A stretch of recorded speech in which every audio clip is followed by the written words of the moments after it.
Si estamos aquí, de pie frente a ti, no es por nuestras fuerzas, es tu gracia.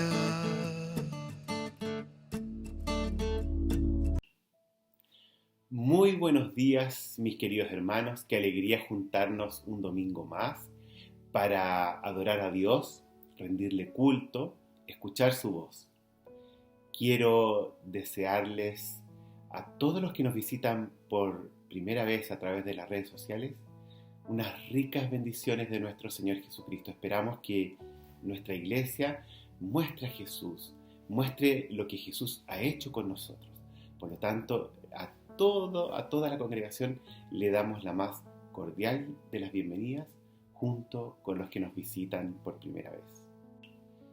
Ahora nuestro pastor Elimar nos va a enseñar algunos puntos de nuestra confesión de fe, que es la confesión de fe de Westminster. Olá, mis queridos hermanos, buenos días a todos. Seguiremos viendo la confesión de fe de Westminster. En la semana pasada, pastor Craig Paul nos mostró el capítulo 21, cuyo tema es de la adoración religiosa y del día de reposo, los artículos 1 al 4. Aprendimos en estos artículos que la adoración es exclusivamente a nuestro Dios Trino, y esta adoración es limitada por lo que nos dice la palabra de Dios, la revelación especial.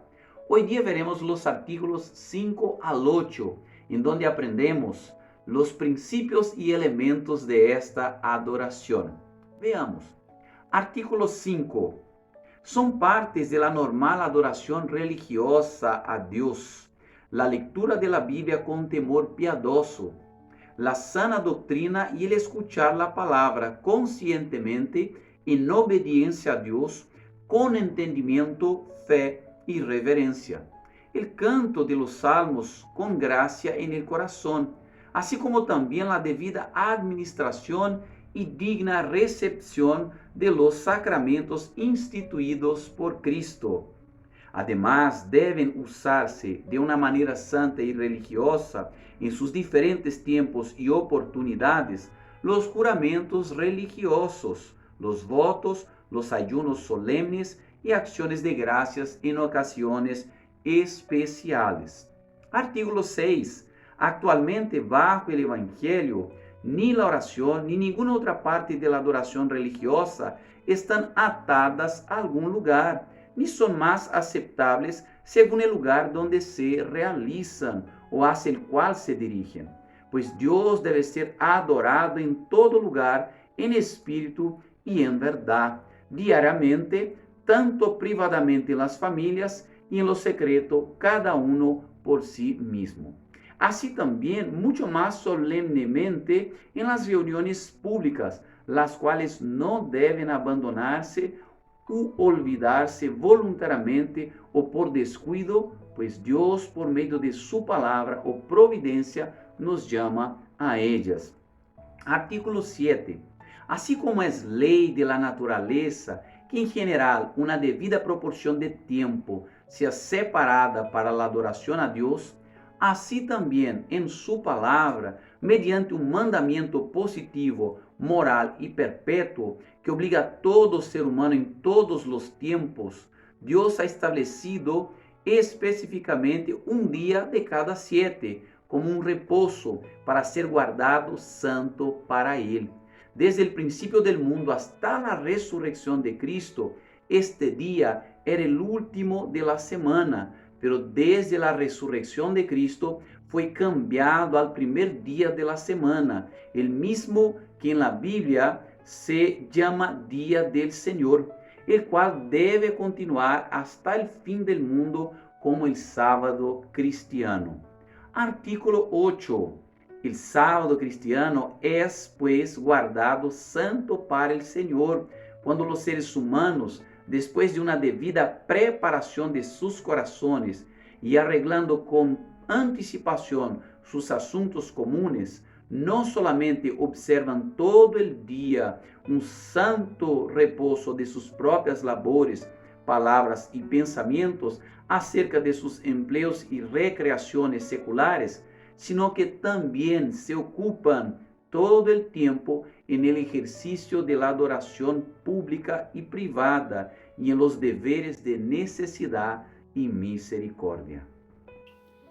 Nuestra primera lectura bíblica de este domingo la encontramos en Tito capítulo 2. Vamos a leer los versículos 1 al 13. Y esta carta fue escrita por Pablo para Tito, un discípulo, y había dejado Pablo a Tito en Creta para organizar la iglesia.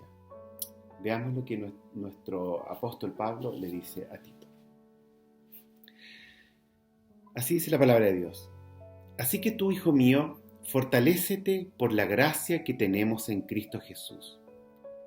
Lo que me has oído decir en presencia de muchos testigos, encomiéndalo a creyentes dignos de confianza, que a su vez estén capacitados para enseñar a otros. Comparte nuestros sufrimientos como buen soldado de Cristo Jesús. Ningún soldado que quiera agradar a su superior se enreda en cuestiones civiles. Asimismo, el atleta no recibe la corona de vencedor si no compite según el reglamento. El labrador que trabaja duro tiene derecho a recibir primero parte de la cosecha. Reflexiona en lo que te digo, y el Señor te dará una mayor comprensión de todo esto. No dejes de recordar a Jesucristo, descendiente de David, levantado de entre los muertos. Este es mi evangelio, por el que sufro al extremo de llevar cadenas como un criminal. Pero la palabra de Dios no está encadenada. Así que todo lo soporto por el bien de los elegidos, para que también ellos alcancen la gloriosa y eterna salvación que tenemos en Cristo Jesús. Este mensaje es digno de crédito. Si morimos, con Él también viviremos con Él. Si resistimos, también reinaremos con Él. Si lo negamos, también Él nos negará. Si somos infieles, Él sigue siendo fiel, ya que no puede negarse a sí mismo. Qué preciosas palabras nos habla Pablo acerca de qué y cómo ser un discípulo, un buen soldado de Jesús. Nos esperan duras batallas. Podemos caer, pero el Señor permanece siempre fiel. Aleluya. Oremos y demos las gracias a Dios por este día y confesemos nuestros pecados. Padre Celestial, en primer lugar quiero agradecerte, alabarte, bendecir tu nombre e invocar tu nombre para que te hagas presente en cada hogar que está escuchando tu palabra, en cada hogar de nuestra congregación, en cada hogar de aquel que nos visita por primera vez. Llénanos de ti, Señor. Gracias por estas palabras preciosas en que nos damos cuenta que tú eres fiel, siempre cuidándonos, siempre enseñándonos. Muchas gracias. Para poder seguir adorándote esta mañana, Señor, queremos también confesarte, Señor, que hemos pecado, Señor. Hemos pecado en distintas formas, Señor, con nuestros pensamientos, con nuestras palabras, con nuestras obras, Señor, y también con nuestras omisiones, Padre. Oh Dios mío, que tu sangre preciosa, la sangre derramada en aquella cruz del Calvario, nos limpie, nos lave de toda maldad, Señor. Necesitamos, Señor, que tú nos limpies, necesitamos que tú nos cambies, necesitamos que tú nos llenes, Señor. Sin tu llenura, sin tu presencia en nuestras vidas, no podemos cambiar, Señor. Es algo que haces tú por medio del poder de tu Espíritu Santo. Padre, y así como confesamos y te pedimos perdón, creemos en fe y sabemos, porque tu palabra es clara y precisa en decir que todo aquel que confiesa sus pecados le son perdonados. Aleluya. Gracias, Señor Jesús. Gracias por tanto amor, por tanta misericordia y por tanta gracia. Esta alabanza y esta confesión la hacemos en el nombre de nuestro Señor y Salvador Jesucristo. Amén.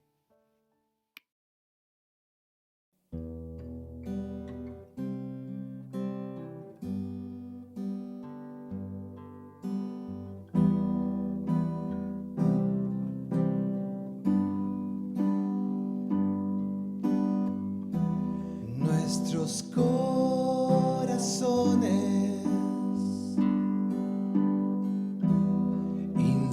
insaciables son hasta que conocen a su Salvador.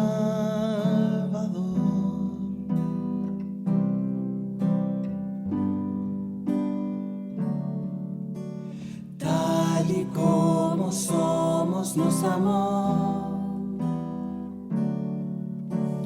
hoy nos acercamos sin temor. Él es el agua que al beber nunca más tendremos sed. Jesucristo basta, Jesucristo basta. Mi castigo recibió y su herencia me entregó. Jesucristo basta, Jesucristo basta.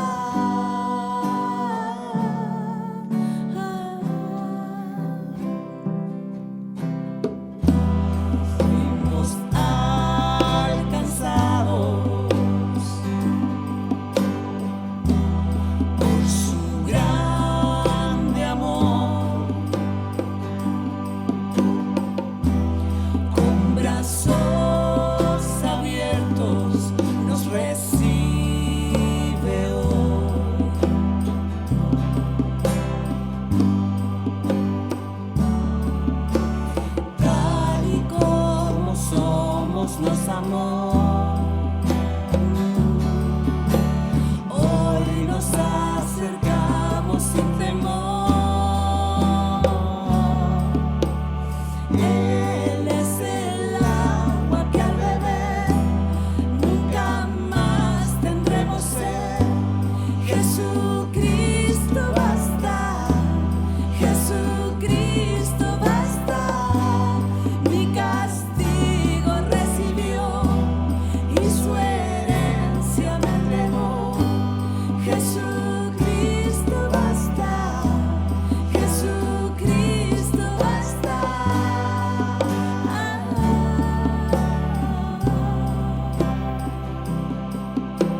En su amor confiamos, hay descanso en él. Nuestra segunda lectura bíblica de esta mañana la encontramos en Primera de Crónicas, capítulo 29. Vamos a leer los versículos del 1 al 9. Y la palabra del Señor dice así. El rey David le dijo a toda la asamblea: Dios ha escogido a mi hijo Salomón, pero para una obra de esta magnitud todavía le falta experiencia. El palacio no es para un hombre, sino para Dios el Señor. Con mucho esfuerzo he hecho los preparativos para el templo de Dios. He conseguido oro para los objetos de oro, plata para los de plata, bronce para los de bronce, hierro para los de hierro, madera para los de madera y piedras de ónice, piedras de engaste, piedras talladas de diversos colores, piedras preciosas de toda clase y mármol en abundancia. Además, aparte de lo que ya he conseguido por amor al templo de mi Dios, entrego para su templo todo el oro y la plata que poseo, 100,000 kilos de oro de Ofir y 230,000 kilos de plata, finísima, para recubrir las paredes de los edificios, para todos los objetos de oro y de plata y para toda clase de trabajo que hagan los orfebres. ¿Quién de ustedes quiere hoy dar una ofrenda al Señor? Entonces los jefes de familia, los jefes de las tribus de Israel, los jefes de 1,000 y de 100,000 soldados y los encargados de las obras del rey hicieron sus ofrendas voluntarias. Donaron para la obra del templo de Dios 165,000 kilos y 10,000 monedas de oro, 330,000 kilos de plata y alrededor de 600,000 kilos de bronce y 3,300,000 kilos de hierro. Los que tenían piedras preciosas las entregaron a Jehiel, el gersonita, para el tesoro del templo del Señor. El pueblo estaba muy contento de poder dar voluntariamente sus ofrendas al Señor, y también el rey David se sentía muy feliz. Qué hermosa lectura. Dios bendice al dador alegre. Así nos promete la Escritura, así nos promete Dios. Nosotros también estamos construyendo un templo. No el templo precisamente como con todo su significado que tenía en el Antiguo Testamento, pero estamos construyendo un edificio, el cual aún no hemos terminado. Hermanos, ofrendemos con generosidad, con amor hacia Dios, para poder terminar este hermoso edificio que Dios mismo ha provisto para sí y poder usarlo para la gloria de Dios y para el crecimiento de su reino. Le vamos a pedir a nuestra hermana, querida hermana Lala, para que dé gracias por las ofrendas, los diezmos del pueblo de Dios. Lalita. Oremos. Señor de toda gloria, Rey de cielos y tierra, tú eres el dueño de todo lo que existe. Tú, Señor, nos das y nosotros, Señor, recibimos de tus bendiciones y de tu amor constantemente. Por eso te agradecemos, Señor, en esta mañana, porque siempre, Señor, hasta el más mínimo detalle, Señor, tú lo suples, Dios mío. Gracias, Padre de gloria. Gracias por permitirnos también traer en esta mañana nuestros diezmos y ofrendas delante de ti para consagrarlos, Señor. A ti te pertenecen, Señor, porque de tu mano, Señor, hemos recibido y a ti te devolvemos. Señor, que estos diezmos y ofrendas sean utilizados para todo aquello que tú has dispuesto y que a través de esto también tu palabra pueda correr, Señor, pueda llegar a lugares que nosotros ni siquiera imaginamos. Gracias, Señor, porque tu amor, tu provisión y tu cuidado es tan especial sobre la vida de aquellos, Señor, que tú amas y que te amamos. Señor, en ti descansamos plenamente, en el nombre de Cristo Jesús. Amén.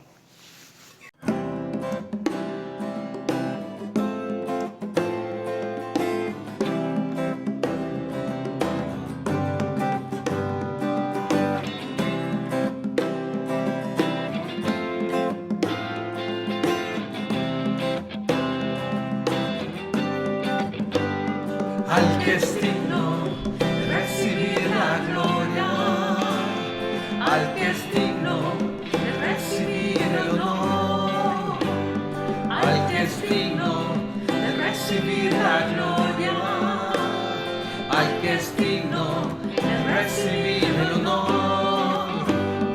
Levantemos nuestras manos y adoremos a Jesús, Cordero de gloria. Exaltemos su incomparable majestad, al que vive por siempre, al gran yo soy, a Jesús. Al que es digno de recibir la gloria, al que es digno de recibir el honor, al que es digno de recibir la gloria, al que es digno de recibir el honor. Levantemos nuestras manos y adoremos a Jesús, Cordero de gloria. Exaltemos su incomparable majestad, al que vive por siempre, al gran yo soy, a Jesús. Levantemos nuestras manos y adoremos a Jesús, Cordero de gloria.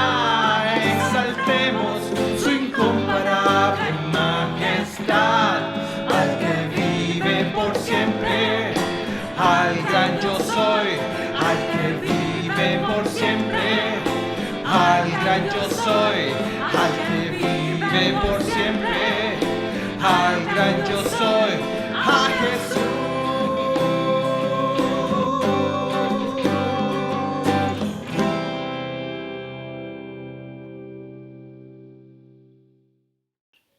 Aleluya.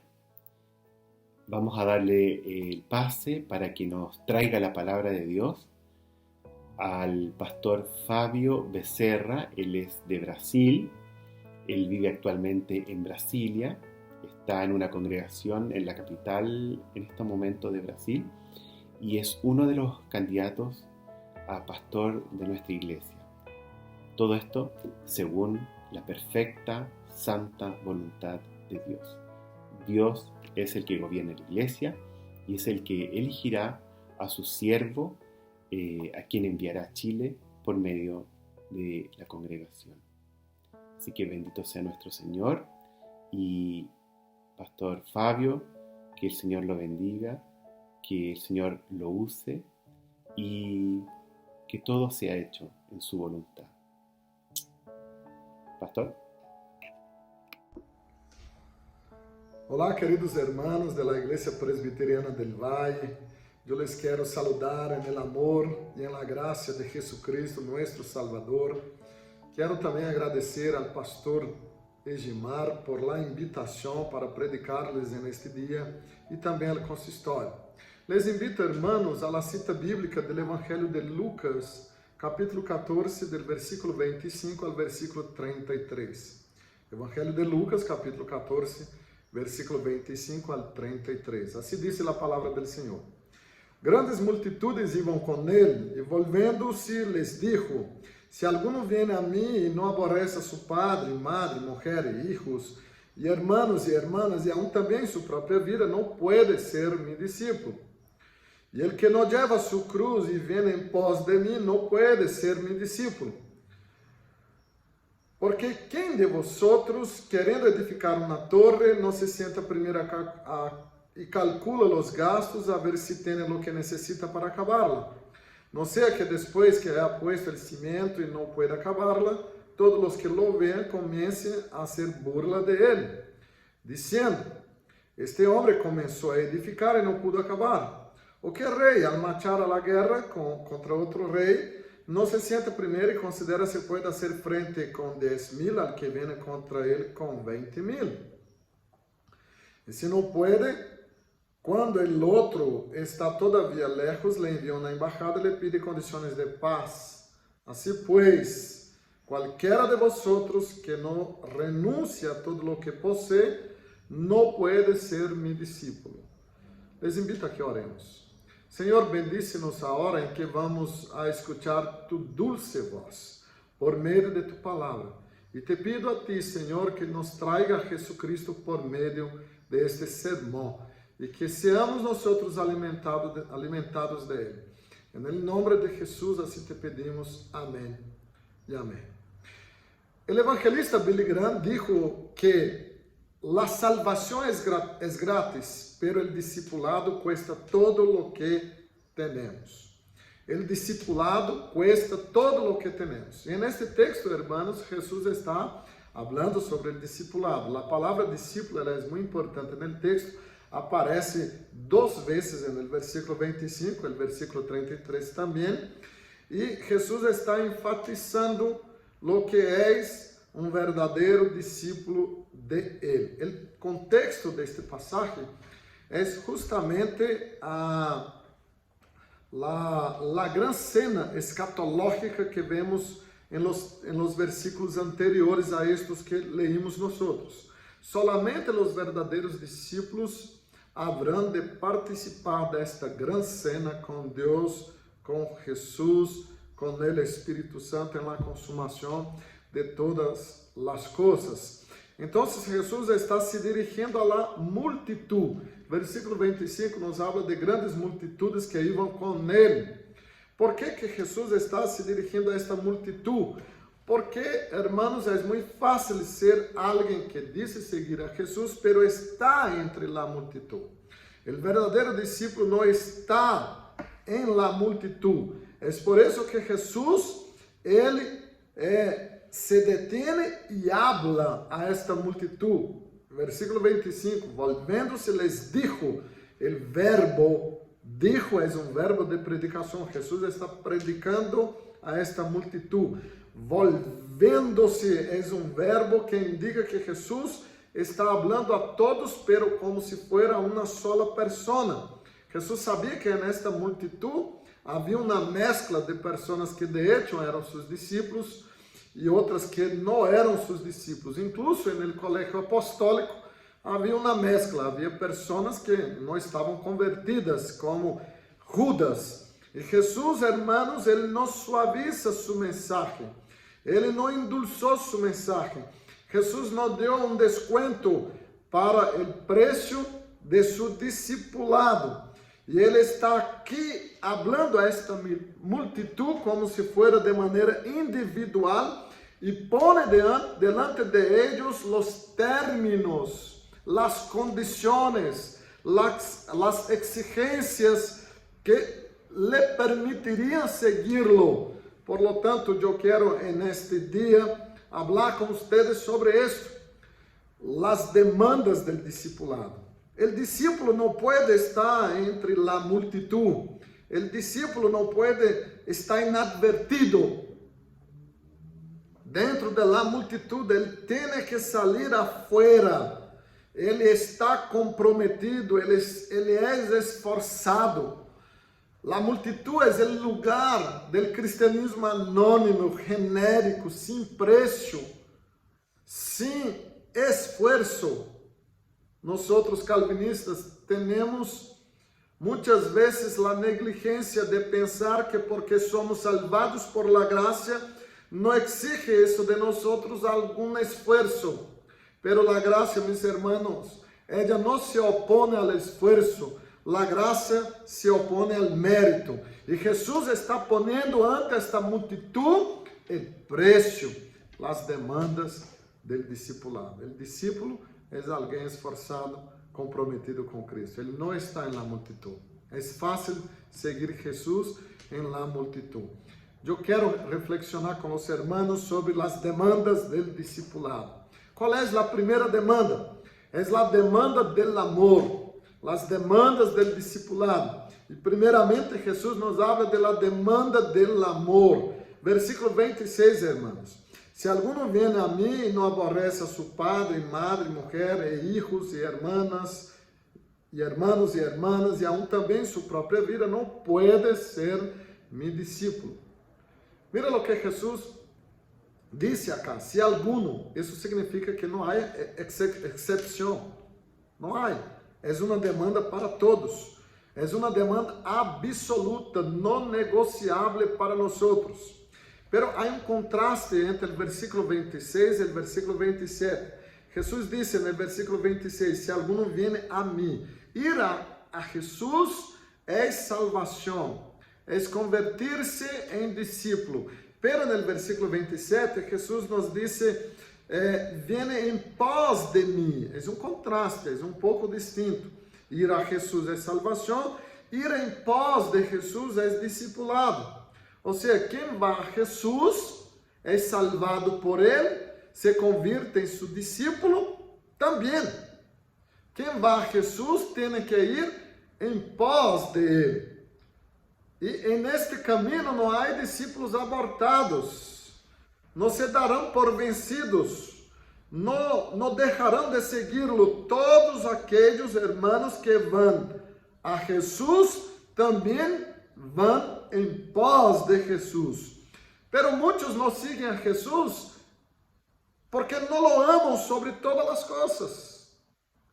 Todos aqueles que vão a Jesus também irão obrigatoriamente em pós de Jesus. Todos aqueles que são salvados por Ele perseverarão porque se convertirão em discípulos de Ele. E Jesus então se apresenta a demanda a este discípulo que vai em pós de Ele. E a demanda é que não aborrece a seu padre, sua madre, sua mulher, e hijos, e hermanos, e hermanas, e aún também sua própria vida. O término grego para aborrece é muito forte, é odia. Suena muito ofensivo, suena algo muito duro, pero foi los lábios de aquele que morreu por nós em la cruz, derramou sua sangue para assegurar-nos a salvação eterna. Ele pode exigir-nos isso de nós. Aborrece aqui, hermanos, significa amar menos. O discípulo de Cristo ama menos qualquer coisa, qualquer persona. Ele ama menos que a seu Senhor, a seu Salvador, a seu Maestro. Jesus exige de nós, neste passagem, um amor supremo e exclusivo. Para ser discípulos de Jesus, nós temos que atender esta demanda de amor. Cristo disse que temos que amar-lhe a Ele mais do que amamos a qualquer outra pessoa ou coisa em nossa vida. Não pode haver em nossos corações afetos em competência por el amor a Cristo. Não pode haver alianças competindo com el amor a Cristo. Jesus habla aqui, hermanos, de relações que são de lealtades mais cercanas a nós. Ele começa com os círculos internos de nossa vida, as pessoas que mais amamos. Ele habla acá de las pessoas que mais nos amam, padre, madre, cônjuges e hermanos. O que significa isso? Se há outras passagens da Bíblia que dizem que nós temos que honrar nossos padres, que temos que amar incluso a nossos inimigos. E agora Jesus está dizendo que temos que amar menos a nossos familiares, nossa própria família. De que está falando Jesus? É uma forma de falar chamada de hipérbole, hermanos. Uma declaração exagerada. Para dar o sentido, Jesus ele puso o amor e o ódio um ao lado do outro para transmitir o significado. O que quer dizer Jesus é que devemos amá-lo a Ele mais do que a las pessoas que mais amamos neste mundo, a las pessoas mais cercanas a nós, a las pessoas que mais nos amam neste mundo.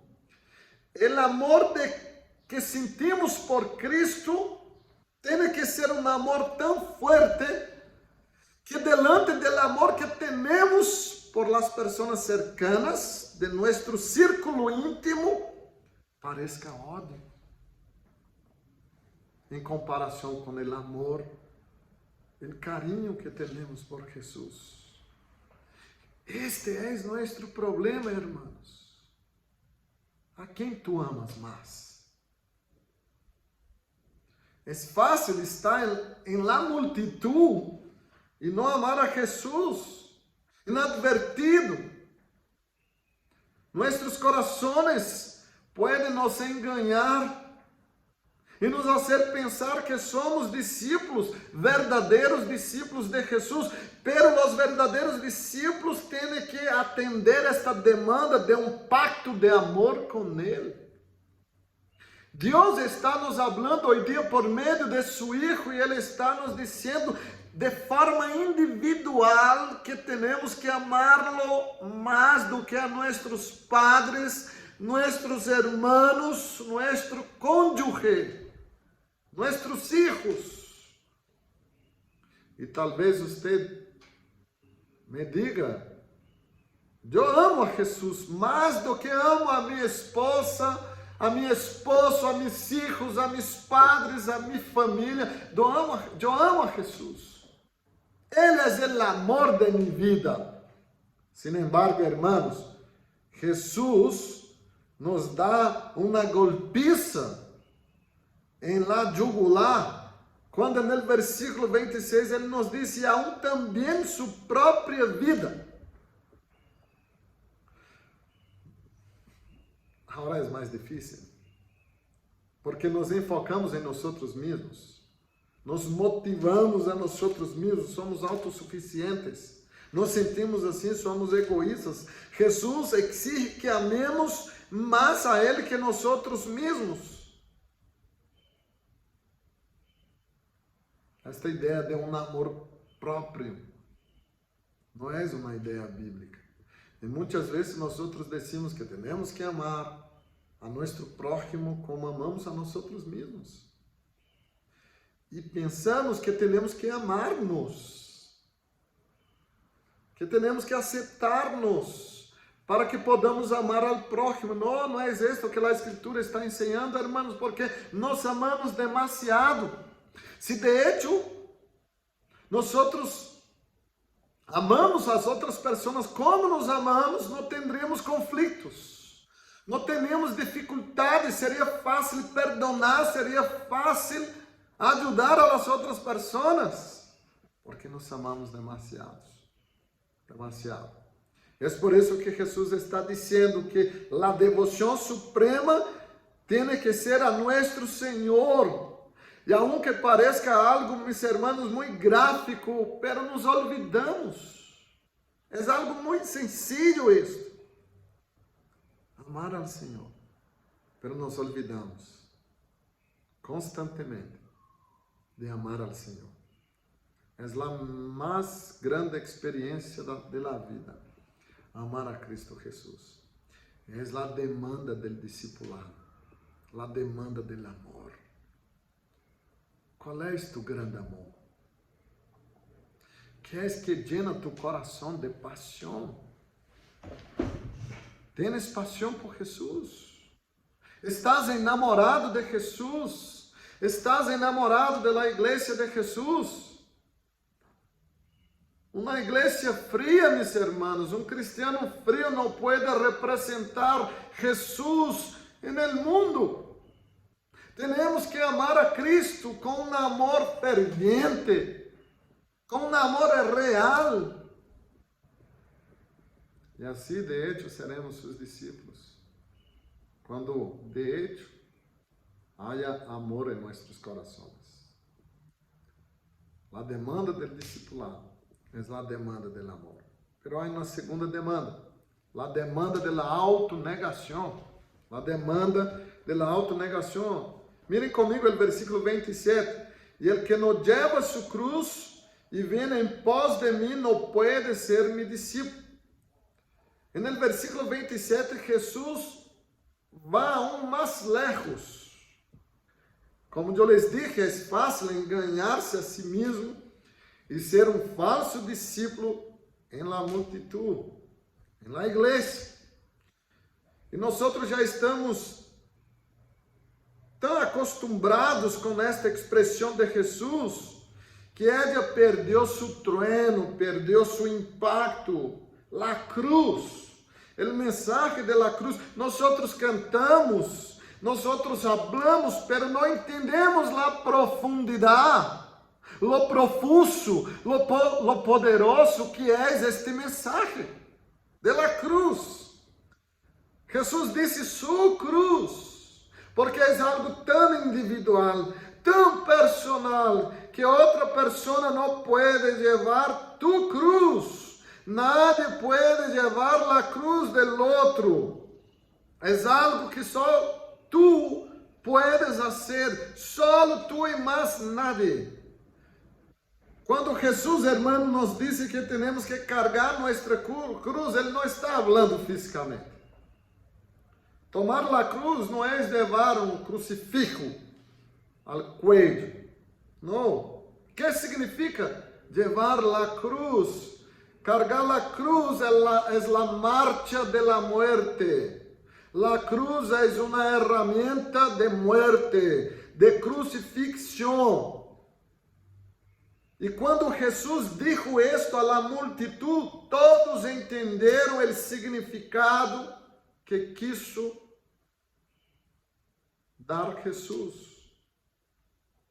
No Império Romano del primer siglo, os culpables ante um juez recebiam a pena capital de crimes sérios e importantes, recebiam a pena capital. Eles deveriam levar a cruz del lugar del juicio al lugar de ejecución de la pena. Seria a exposição pública de sua culpa e de sua vergüenza. E quando recebiam a sentença e tomavam a cruz, eles estavam accedendo à sentença, aceitando a culpabilidade e se sometendo a uma autoridade, a autoridade do juez. Isso é o que Jesus está dizendo. Ele nos está dando o exemplo de submissão a uma autoridade superior. Tomar a cruz, mis queridos hermanos, levar a cruz é someter-se à autoridade de Cristo em nossa vida. É negar-se a uno mesmo. Por isso, no capítulo 9 do Evangelho de Lucas, alguns capítulos antes de nosso capítulo, capítulo 9, versículo 23, Jesus disse: negue-se a si mesmo, tome sua cruz cada dia e siga-me. Siga-me. Negue-se a si mesmo. Um discípulo de Cristo já não tem mais sua vida. Ele está morto para si mesmo e vive para Cristo. Jesus, hermanos, nos chama a segui-lo em todos os momentos. Em las buenas e em las malas, Ele nos chama a segui-lo de buena gana. Porque não há nada mais a quem podemos seguir, a quem temos que seguir. Pero também este é nosso problema. A quem estou seguindo? A Jesus ou a meu próprio coração? Ou a minha carne, meus placeres? É todo ou nada, meus irmãos. Não podemos seguir a Jesus e algo mais. Não posso seguir a Jesus e amar mais meu trabalho. Não posso seguir a Jesus e amar mais minhas prioridades. Não posso seguir a Jesus e amar mais minha saúde, minha felicidade, minha juventude, minha beleza, que podem ser ídolos de nossos corações.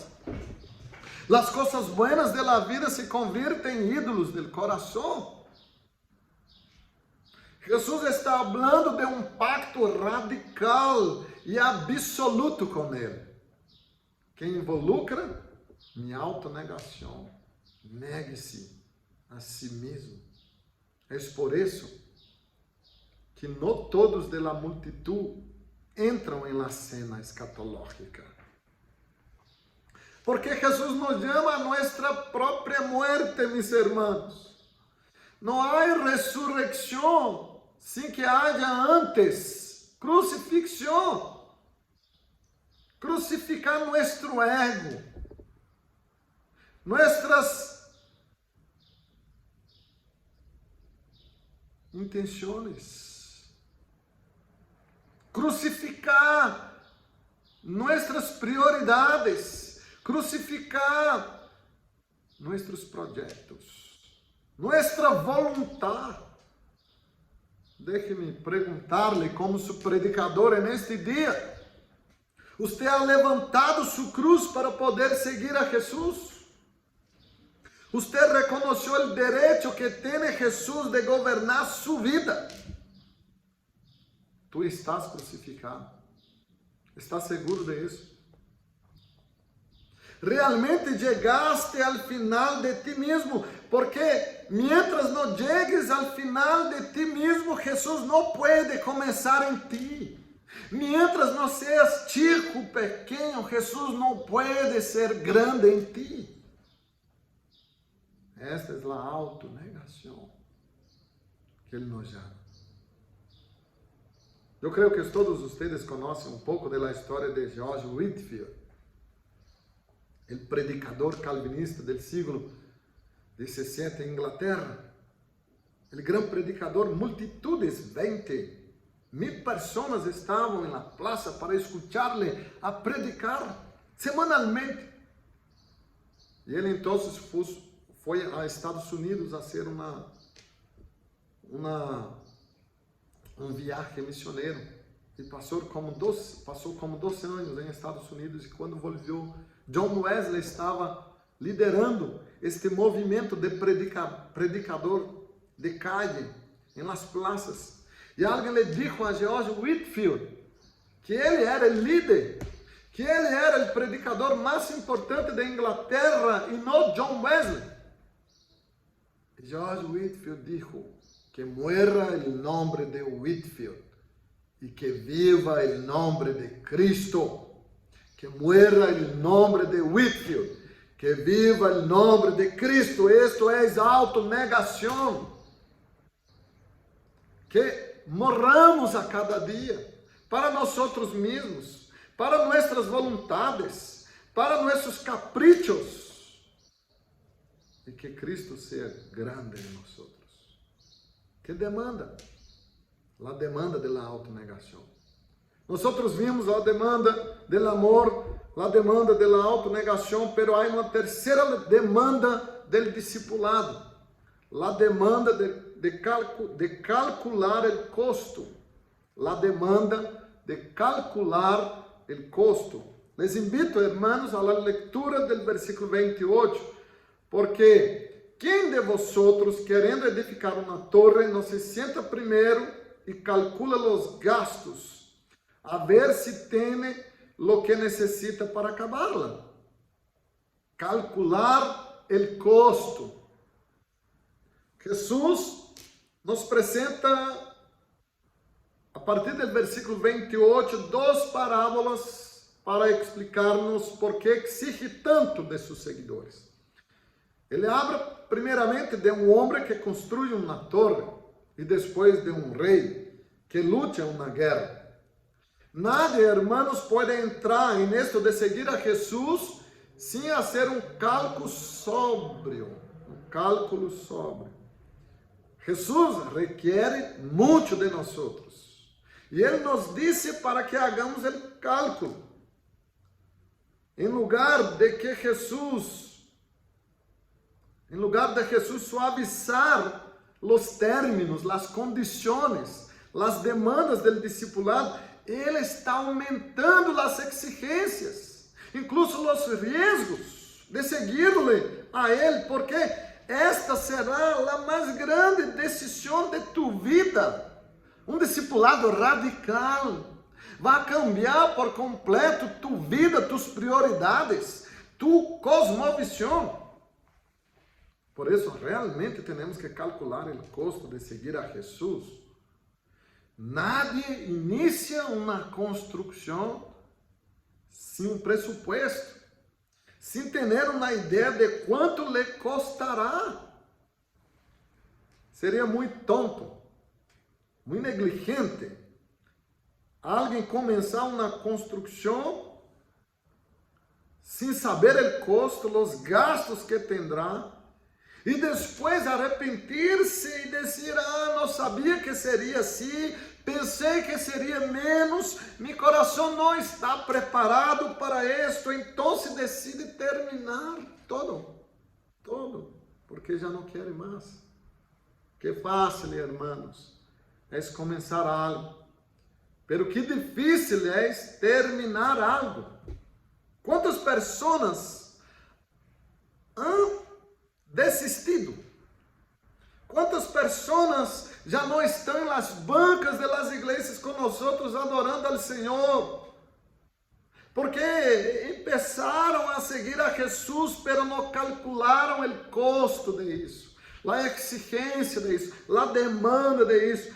Então construíram suas vidas, poneram os cimientos, vieram à igreja semanalmente, pero sem ter a Jesus como o número 1 de sua vida. E pronto, aparecem os viejos amigos, as viejas tentações, e se cai ao costado do caminho, e já não vai mais, já não siga Jesus, porque lhe pareceu muito caro, um preço muito alto. Assim é este homem que começou a construir sua torre, pero não calculou o custo. Tu necessitas fazer este cálculo honesto de quanto será ser um verdadeiro discípulo de Jesus. Qual é o custo disso? Quanto te custará? O texto nos contesta de maneira muito clara. Todo. O custo é todo o que sou e o que tenho. Versículo 33, Jesus diz, todo o que possui, todo, não são 10%, não é solamente o domingo, Deus não quer solamente o domingo de ti, Ele quer todo, todos os rincones de tu ser, de tu existência, o Senhor quer ser dueño. Seguir Jesus determinará com quem te cases. Seguir a Jesus determinará que tipo de família tendrás, que trabalho tendrás, que ética vivirás. Determinará toda a sequência de tu vida. Te custará popularidade, te custará promoções às vezes em tu trabalho porque eres fiel a Jesus. Te custará uma vida fácil. Tendrá que disciplinar-te. Tendrás que alejar-te de la multitud. Seguir a Jesus te exigirá perdonar tus ofensores. Que difícil. Temos que perdonar aqueles que te heriram. Es toda tu vida bajo el senhorio de Cristo. Tendrás que estar dispuesto a sufrir persecução, porque eres um discípulo de Jesus. Es a demanda de calcular o custo, incluso te puedes perder a vida. Depende de onde vives, em que país vives. Necessita calcular este custo para não rendir-te, não desistir. Pero há uma segunda parábola, versículo 32, 31 e 32. Jesus está rayando a cancha, como disse em Chile. Não há outra salida para nós outros. Temos que entregar-nos a Ele de verdade. Versículo 31, então ele habla do rei, al marchar a la guerra contra outro rei, não se sienta primeiro e considera se pode fazer frente com 10.000 al que vem contra ele com 20.000. É a segunda parábola e Jesus está suponendo algo. A suposição é: ¿qué pasa si tú no estás dispuesto a pagar el precio? ¿Será una salida fácil para ti? ¿Hay consecuencias? Entonces él menciona dos reinos en conflicto. Un rey es más pequeño, tiene 10,000. El otro rey es más grande, tiene 20,000. Tú tienes que hacer el cálculo. El rey más grande viene para matar, destruir. Él no viene a encontrarte para jugar contigo. Él viene a destruir. Este rey más grande es Jesús. No es otro, sino a Jesús quien está contando la parábola. Él es el rey de reyes, que vendrá en la consumación, en el final de todas las cosas. Miren el contexto, es las bodas del Cordero, es la cena, el banquete escatológico. Y Jesús está diciendo que vendrá. Él es este gran rey que vendrá y vendrá como un león, no como Cordero. Como león, vendrá como juez, vendrá para condenar. Entonces Jesús está diciendo, tú necesitas hacer las paces con este rey, o entonces estarás sujeto a la condenación para siempre. Jesús trae tiempos de paz. Él es el príncipe de paz. Necesitamos llegar a un acuerdo con Jesús antes de los tribunales. No queremos llegar al día final en conflicto con Cristo, porque en el día final Él será implacable. Hoy Él acepta, mis hermanos, lo que dice el texto. Él acepta el acuerdo de paz. El acuerdo de paz con nosotros. Por eso, en el versículo 33, Jesús dice, así pues, es una conclusión. Jesús quiere el veredicto, quiere la decisión de tu corazón, de mi corazón. Él nos está presionando para que decidamos. Él está diciendo, hermanos, de manera muy clara, ninguno de ustedes puede ser mis discípulos, ninguno de ustedes puede entrar en mi reino, si no renuncias a todo lo que tienes. Jesús no está facilitando, Jesús está aumentando las demandas, las exigencias. Te costará.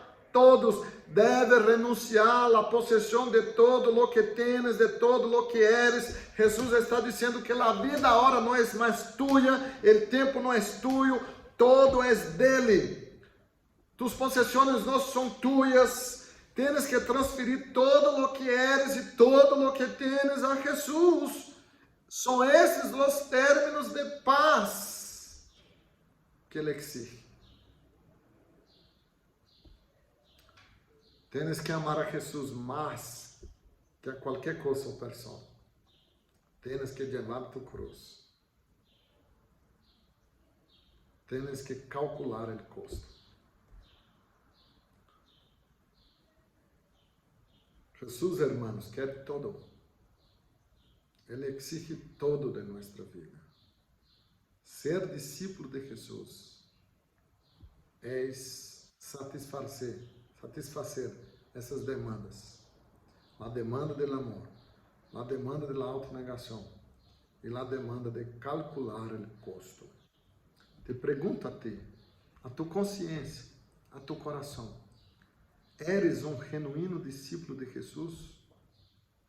Estás disposto a cumprir as exigências do discipulado? Jesus é tu gran amor? Jesus está grande dentro de ti, te has negado a ti mesmo, has calculado o preço de seguir a Jesus, porque a salvação é grátis, pero o discipulado custa todo lo que tu tienes. Que Deus te bendiga. Vamos a orar. Senhor, graças por tu palavra, porque ella nos alimenta, nos desafía, y que los retos de tu palabra nos hagan mejores cristianos, mejores padres, mejores hijos, mejores ciudadanos, que seamos de hecho verdadeiros discípulos de Jesús y de tu reino. Si oramos, bendice a la Iglesia Presbiteriana del Valle, su consistorio, sus miembros, su pastor, en el nombre de Cristo Jesús. Amén y amén. Muchas gracias, hermanas, hermanos. Que Dios les bendiga mucho.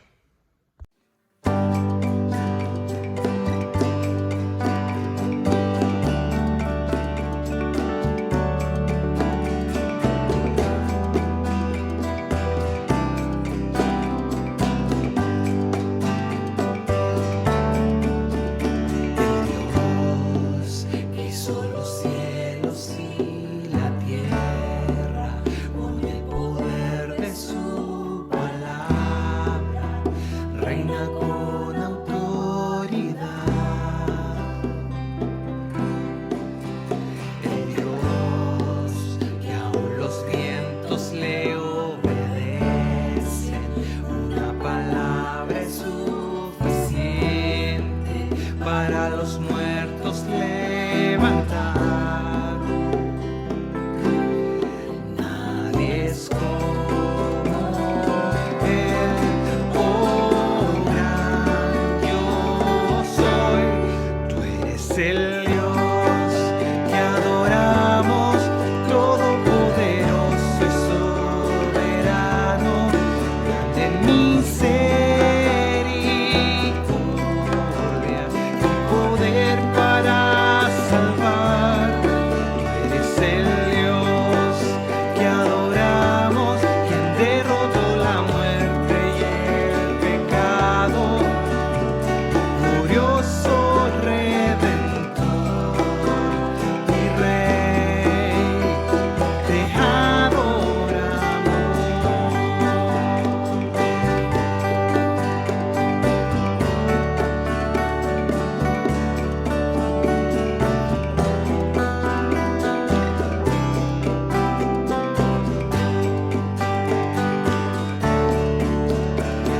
Dios que descendió desde su trono para llevar sobre sus hombros nuestra culpa y transgresión.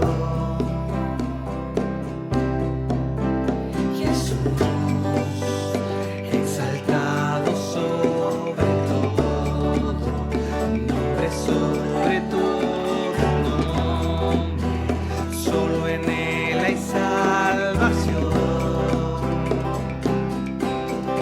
Nadie es como Él, oh gran yo soy. Tú eres el Dios que adoramos, todopoderoso y soberano, grande en misericordia y poder para salvar. Tú eres el Dios que adoramos, quien derrotó la muerte y el pecado, glorioso Redentor, mi Rey, te adoramos.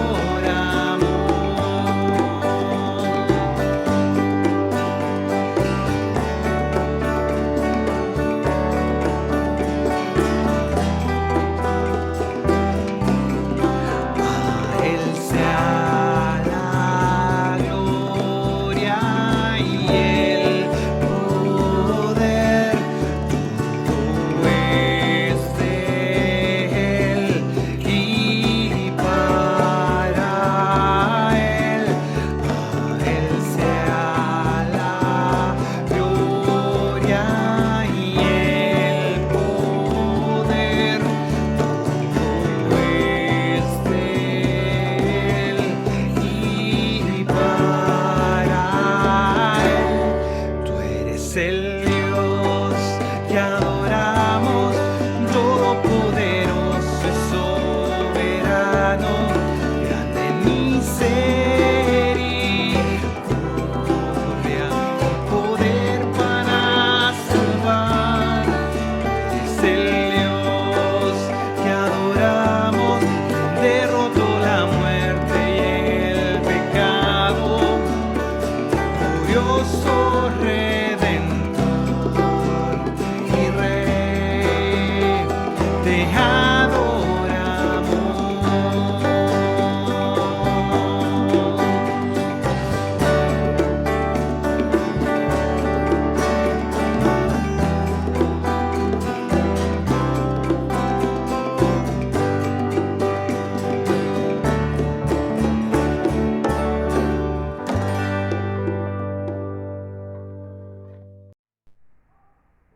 Aleluya, glorias a nuestro Dios. Queridos, estamos llegando al final de este lindo servicio de adoración. Un tiempo que hemos apartado para estar en la presencia de nuestro Dios. El que nos llamó en Cristo Jesús a ser sus discípulos, una comunidad de verdaderos adoradores. Vimos en esta mañana a través del pastor Fábio Becerra las implicancias del discipulado. Y agradecemos a Dios por esta palabra tan preciosa que Dios nos trajo al corazón a través de su siervo. Muchas gracias, pastor Fábio Becerra. Que Dios bendiga tu vida, tu familia y también tu ministerio.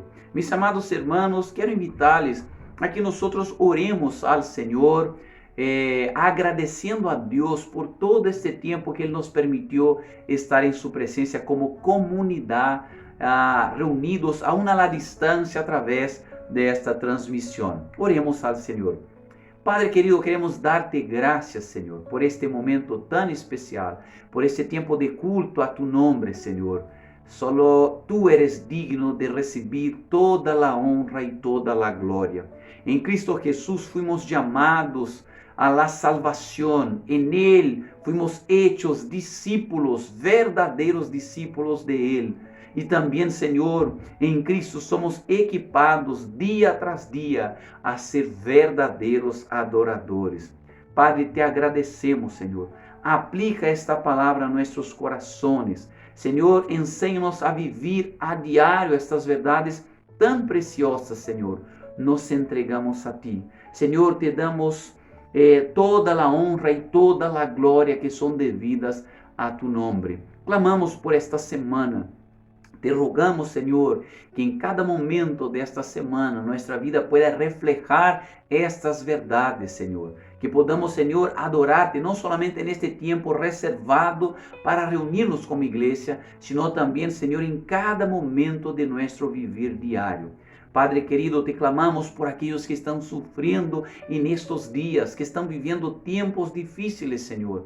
Clamamos el fortalecimiento, clamamos el consuelo, clamamos, Señor Dios, tu misericordia, Padre. Descansamos en ti, Señor, y nos entregamos en tus manos, porque, Señor, en tus manos es el mejor lugar en donde podemos estar. Señor, te agradecemos por todo esto, orando humildemente en el nombre de Cristo Jesús. Amén. Recibamos el impartimiento de la bendición. Y ahora, mis amados, que la gracia de Cristo Jesús, que el amor de Dios nuestro eterno y poderoso Padre, que la comunión y la dulce consolación del Espíritu Santo sea sobre nuestras vidas, sea sobre la vida de toda iglesia esparcida sobre la faz de la tierra. Y esto no solamente los que viven en el tiempo presente, sino también sobre todos aquellos que un día vendrán, que se rendirán a este evangelio de poder y se harán verdaderos discípulos de Cristo Jesús. Esto por todas las generaciones venideras, por los siglos de los siglos. Amén. Mis queridos, queremos agradecerles a todos ustedes por participar con nosotros, por junto a nosotros elevar esta adoración a la presencia de nuestro Dios. Agradecemos tu participación, también de cada uno de los hermanos que se esforzaron por guiarnos en este tiempo de celebración, presbítero Carlos del Río, nuestra hermana Lala que nos guió en su oración de gratitud y de consagración, también a nuestros hermanos de la alabanza que nos guiaron en las canciones espirituales. Gracias a nuestro hermano pastor Fábio Becerra por traernos el mensaje del Señor en esta mañana. Mis queridos, sigamos acompañándonos ahí los unos a los otros a través de todas las actividades de nuestra iglesia durante esta semana. Los esperamos en los oikos que tenemos reunido cada día. También el día jueves el estudio de Daniel, que ha sido un tiempo muy placentero de aprender la palabra del Señor, y también en nuestras actividades dominicales en que nosotros también somos llamados a orar, a aprender de la palabra del Señor y a adorar a nuestro Dios. Así que, mis amados, que Dios bendiga a todos, que todos tengan una linda semana en la presencia del Señor. Un gran abrazo a ustedes. Chao.